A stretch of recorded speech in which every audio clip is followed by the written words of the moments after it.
Hello, everyone. Thank you for joining in.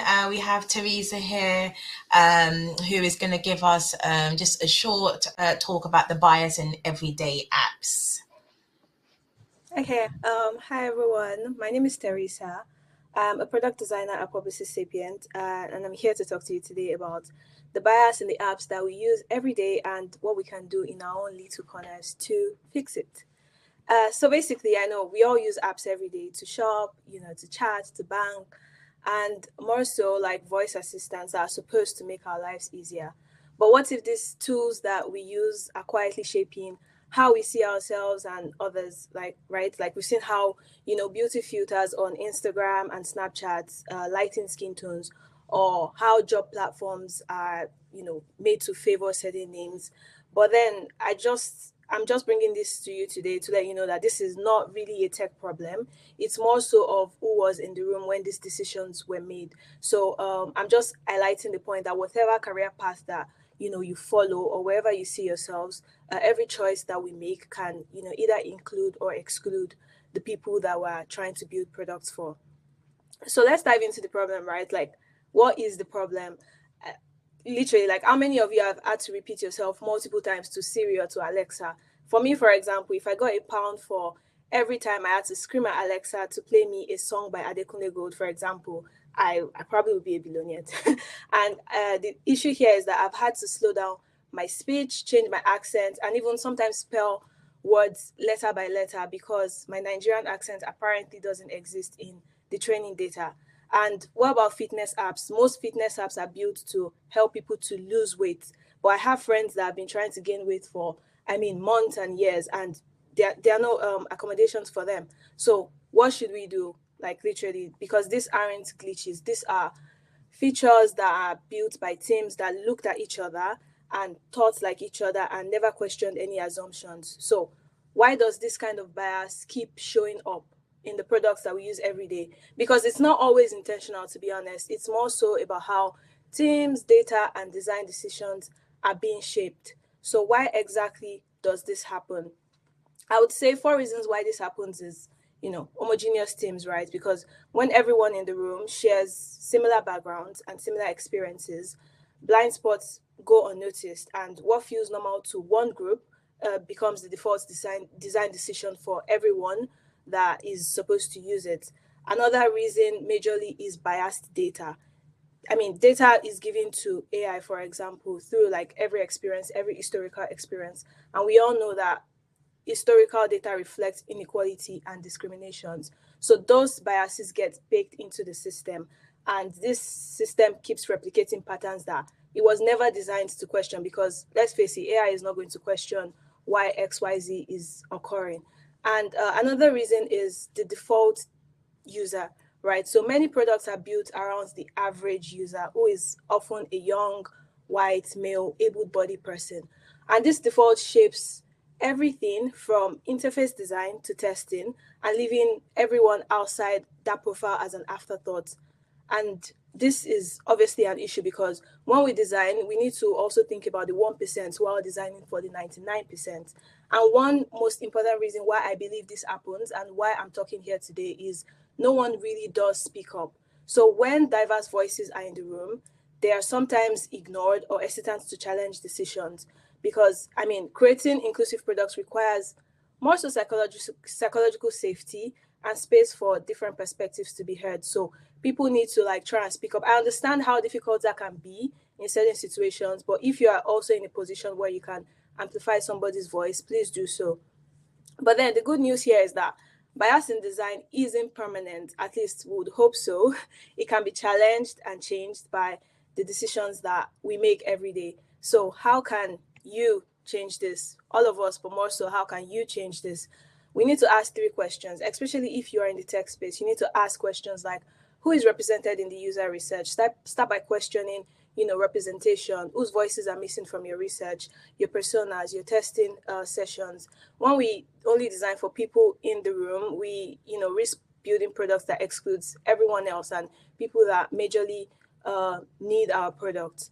Another thing is advocate for diverse testing groups. This is very important. So even if like while building the products you forgot to, include certain people, when you're testing, push for diversity in your testing pool. Include people with different accents, include people with different skin tones, abilities, backgrounds, because real inclusion in building products happens from when you test with people that are mostly affected by your product's limitations.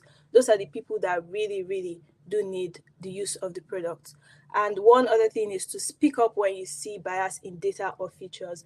I understand again that this is not always easy depending on the position and depending on the space that we see ourselves. We are minority, that's a fact, but also like if you can, because bias often hides in like details, small data sets, which are labeled as defaults. So when something feels off, say something.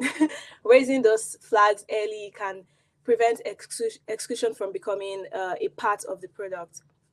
So also because change doesn't really require a massive redesign or like turning the product upside down. It starts with like awareness, curiosity, courage from people, and to question basically what is considered normal.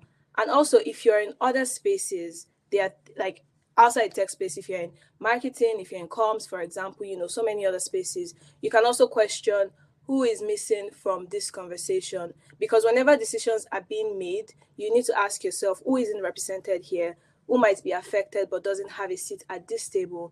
Because exclusion doesn't often, it's not always bad intent. Sometimes it is, but it's not always bad intent. It's more so about what we don't notice, what goes unnoticed, because simply asking like these questions keeps awareness alive. Another thing is to always amplify voices that are not being heard. Like I mentioned earlier, I know this is difficult, but if you're in higher positions, if you hear voices that are not given space to be heard, try and use your position to amplify others, because referencing their ideas, making space for them to speak, or redirecting attention when someone gets talked over. Because what you don't think about, that person is thinking about, and only amplifying their voices would help you to understand what other people are going through. And the third thing here is, do not assume your experience is universal. This is very, very common, especially in design. I'm a product designer. I see this all the time. People often design for themselves. We are one person out of like billions of people in the world, right? So it's easy to think that our experiences are the standard, but they rarely are, to be honest. Because what is accessible and intuitive for me or fair to me might not be for someone else. And so staying curious, asking questions, and listening deeply to other people helps us to design and live with more empathy in and outside of the workplace.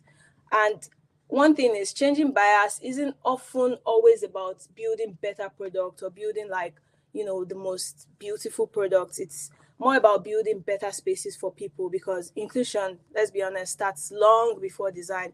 It starts with how we treat people in the room, how we treat people that are going to use the products as well. And I would like to bring this to you today, that do not be like these people. I don't know how many people saw this ad, but this was an ad that went viral, I think mid this year, on all social medias. And it was a recent ad by Xanax. And, it basically shows a Black person's skin being cracked or crusty before peeling to reveal a lighter tone. And the message was clear: light skin is cleaner and better.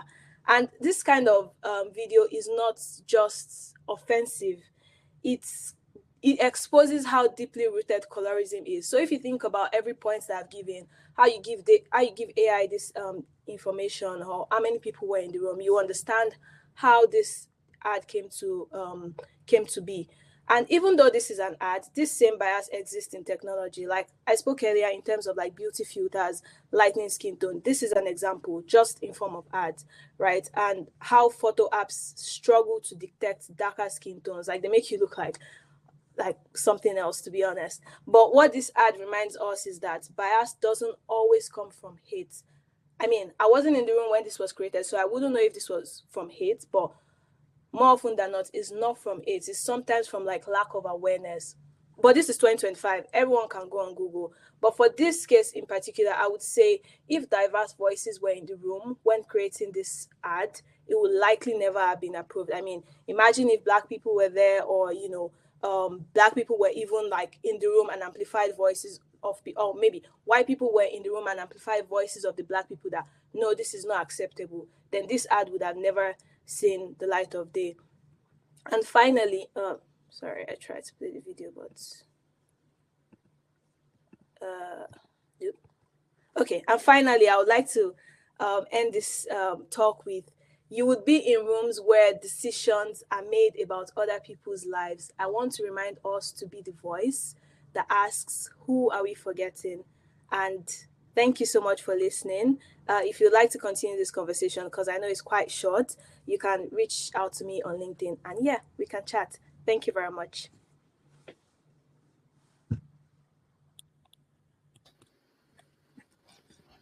Yes, thank you so much, Teresa. Everything you said was very insightful. Let me put my camera on, sorry.